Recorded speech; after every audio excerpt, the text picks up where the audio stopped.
Welcome to the Surviving to Thriving podcast that helps women leaders in nonprofits get out of survival mode and thrive in both leadership and life.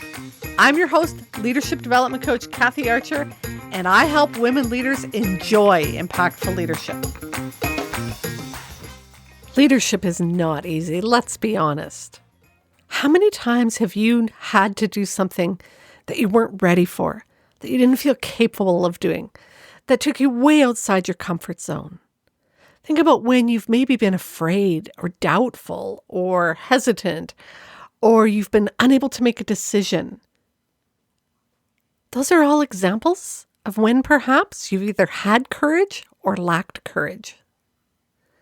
But I want you to think about a leader who's really courageous.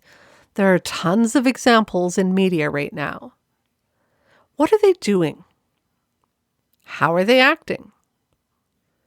My guess is they're showing up even though they may not feel ready, even though they may not feel comfortable, even though they may not have all the answers, but they are stepping outside their comfort zone and showing up again and again and again. It's about being vulnerable. It's about putting themselves out there and stepping outside their comfort zones. One of the key traits of successful leaders is that they have high levels of self-confidence. You've seen a leader and they walk into the room and you can just tell that they're confident, self-assured, composed, got it all together. But they did not walk into their leadership role feeling that way. They did not get into that level of being a courageous leader by hanging out in their comfort zone. What that leader did was they were brave, they took risks, they stepped outside their comfort zone again and again and again and did things that were uncomfortable, awkward, and yes, even scary. And the more times they pushed themselves outside of their comfort zone, the bigger their comfort zones became because they knew how to do new things. And they progressively became more confident, bit by bit by bit. And that's because they were courageous first. In episode number 7, we talked about competent leadership. Here's the thing though. When we talked about competent leadership, we talked about two things. First, you need to learn skills, and then second, you need to practice skills.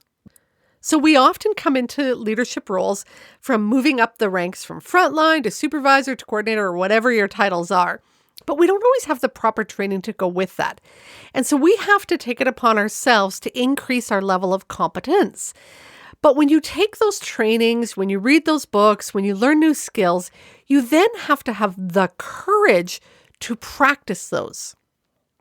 So when I first took my coach training, went away for the weekend, did a course, came back, and here I am in my office with my direct report, and I'm very uncomfortable about trying these new tactics, strategies, ways, using these new words, turning it around and asking her questions rather than giving her answers.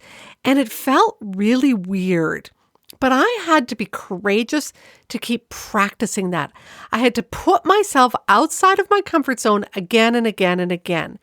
And that's where courage comes in leadership. To become a confident leader, we first need to be a courageous leader. And we often mistake courage and confidence. They kind of look the same on the outside, but they feel very different on the inside. Courage is not the absence of fear. It's the willingness to act in spite of your fear. It's being fear aware and moving through that courage. And it requires a level of vulnerability. It requires humility. It requires us to be willing to fail, to get it wrong, to look silly, and to get up and try again.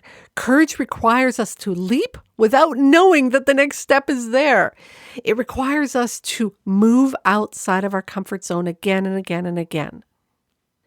In episode 5, I talked about the 3 things you need to schedule if you want to be able to both lead your team well, be a strong leader, take care of yourself, and lead with confidence. And those 3 things were time for self-awareness, time for self-reflection, and time for self-care. Here's the thing though, If you don't step out courageously, you're not going to put those 3 appointments into your calendar because you're uncomfortable telling somebody that you are reading a book. It's like, really, I look lazy when I'm reading a book in my office. People are going to think I have all the time in the world, or they're going to be upset because I was supposed to be working on something else and here I am reading a book. And unless you have the courage to be vulnerable, to set that appointment, set that time, to say every Tuesday afternoon at 3:00, I am doing self-development work. I'm reading a book. Or every day at 11:45, don't talk to me for 15 minutes. I'm doing some self-reflection, looking back and seeing how the morning went. If you're not willing to have the courage to apply that, you're not going to do it. It's going to feel uncomfortable. It's going to feel awkward. It's going to feel weird. It's going to feel scary. In episode number 4, we talked about managing yourself. And we talked about those 3 things: managing your energy, your essence, and your emotions. Now come back to your emotions for a minute. If you're not willing to be courageous and look inside, feel vulnerable and take the time to go, what am I feeling right now? Sure, I'm feeling rage, or I'm feeling angry, or I'm feeling frustrated. But what's the deeper emotion? And I can think of times when I have been at a public meeting with my team leader by my side, and she would say something, and I was horrified. I was embarrassed. And I had to come back, and I was angry because she had said something that maybe she wasn't supposed to say, or maybe made our team look stupid or dumb or incompetent. And I had to control those emotions. And if I'm not willing to be courageous and go inside and look at those emotions, then I'm never going to be able to manage my emotions and deal with my emotions and increase that level of emotional intelligence so that I am a more competent and confident leader. That requires me to be courageous to look inside. Here's the thing about courage. Courage is a bit of a muscle. It's our heart allowing us to step out. It's our head saying, do it even though you don't feel comfortable. And so we have to practice that. Over the years, I've practiced courage in a lot of places outside of the work world.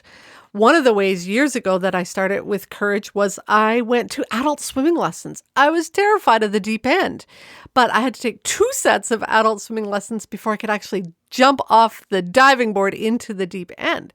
But that built that courage muscle. Several years ago, I was in Calgary and I'm terrified of heights, but I made myself go up to the top of the Calgary Tower. And let me tell you, the first time I went there, I was not able to stand on the glass floor. I had to go back a second time before I was able to put my feet, for a very short, brief period of time, on that glass floor. But every time I did those things, it increased my confidence. And that's because I had the courage to do it first. In episode number 7, we were talking about developing competence and that you need to increase your skill and then practice it. One of the best ways that I've had to practice all of my leadership skills is in Toastmasters. So in Toastmasters, not only am I learning to speak in public, but I'm also learning how to run an effective meeting. And so we fumble and fail all the time. We try and figure out Roger's rules of order. And in the middle of a meeting, we'll stop the meeting and say, what are we supposed to do here? Do I need a seconder or not? Because we're practicing. We've had conflicts at Toastmasters. And so it's an opportunity for me outside of the work environment to practice conflict resolution skills. I've stepped into leadership roles, and so I've had the ability to learn how to motivate and inspire people by practicing it in a less strict setting than a work setting. And it's a space where everybody is more sharing, willing, and enabling us to grow and develop. I also joined a choir, small, teeny tiny little church choir. I'm not a singer, but again, I wanted to grow some skills around public speaking. Part of those skills is being able to breathe better and project better and all of that kind of stuff. What better place than in a choir? But I had to be really courageous to show up at choir practice because honestly, I cannot sing. I am not good at singing. But I had to develop, remember we talked in the last episode as well about a growth mindset. I can learn. I can figure this out. I don't have to know it right off the bat. I can fail, I can fumble, I can ask questions, and I can get up and do it again and again and again. Maybe you want to join the local theater group or improv group. Great place to build your competence and confidence by stepping out with courage first. So I've got some homework for you. I want you to start thinking about what areas of work you need more courage in and how you're going to start to develop more courage. And of course, I have a guide sheet to go with this. So if you head on over to kathyarcher.com/guides, scroll all the way down, you'll find number 1. That's your courage plan. I'll also put the link in the notes. But make sure you start to look at, where do I need more leadership courage? What place am I lacking that courage in? And what do I need to do to develop that leadership courage? Where do I need to step out before I feel confident, before I feel ready? And that leap of faith to say, I'll figure it out along the way. Because here's the thing. You need to increase your competence. That's what we talked about in episode 7. And then you need to feel courageous to practice it, learn it, try it, step out. And that's when next week we'll talk about confidence. That's when you start to increase your confidence as a leader. But again, it's a process. It's a journey. You have to have that growth mindset. You have to be willing to learn and to fail and to fumble and to get up and try again and ask questions and ask for help and take training and read a book and head on over to YouTube and watch a video. You've got to be willing to learn and grow. And part of that is having the courage to ask for help, to practice, to step outside your comfort zone. Because when you do, you will get out of that place that we live far too much, that survival mode, and you'll move into thriving in both your leadership and your life. Go make the rest of your day awesome, my dear.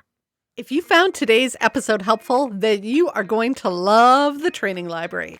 Many women leaders in nonprofits wish that they had a coach or a mentor to help them, but they don't believe that they or their organization can afford it. Oh, but you can. Inside of the Training Library membership site, you will not only get access to affordable and easily accessible ongoing personal and professional development training, you will also have access to a leadership coach at your fingertips. That way, when you hit those inevitable challenges that leadership will bring your way, you'll have both the resources and the support to navigate your way through them with confidence, composure, and while keeping your integrity intact. To find out more, head to kathyarcher.com/library. If you are enjoying the show, I'd love it if you could leave me a comment or a review on iTunes or wherever you listen to your podcasts. Thanks for listening. Go make the rest of your day awesome.